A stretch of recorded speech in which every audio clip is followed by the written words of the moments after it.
Ink caps are some of my favorite mushrooms, and I'm always delighted to find them. Whenever you do find them, I think that they're worth observing. I leave them in the ground. They're a prized edible species. A lot of people love to eat them. They say that the taste is spectacular. I personally have not had them, but I know that they're a prized edible. But I tend to leave them in the ground because I get more pleasure out of observing them than eating them. These mushrooms specifically have a very interesting way by which they disperse their spores.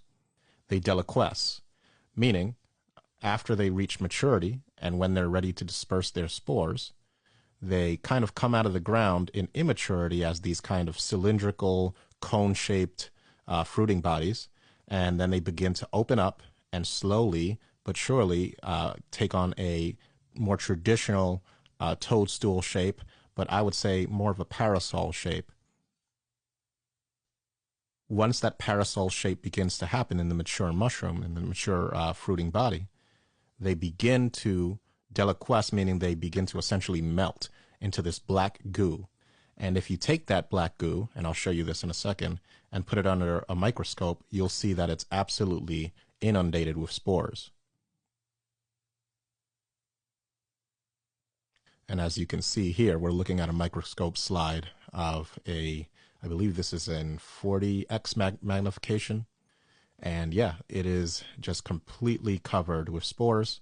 And as the mushroom begins to produce its spores in this sticky black viscous slime, what happens is the way the mushroom unfurls and starts to curl with the ends of the mushroom cap curling the most and then slowly going upwards, that essentially is the most optimum position by which the wind can carry away its spores.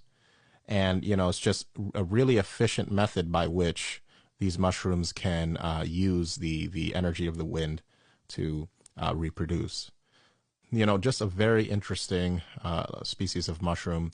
There are several subspecies. Shaggy manes, colloquially, are well known, but there are other ink cap species that deliquesce within a single day. And so obviously it's very hard to identify those without genetic sequencing, or at the very least, microscopic analysis. But again, here's some video of the ink cap when it first comes out of the ground, the fruiting body. And as you can see, we're just reiterating here, it's a kind of a white grayish color. It comes out in this conical but straight conical shape, almost like a cylinder with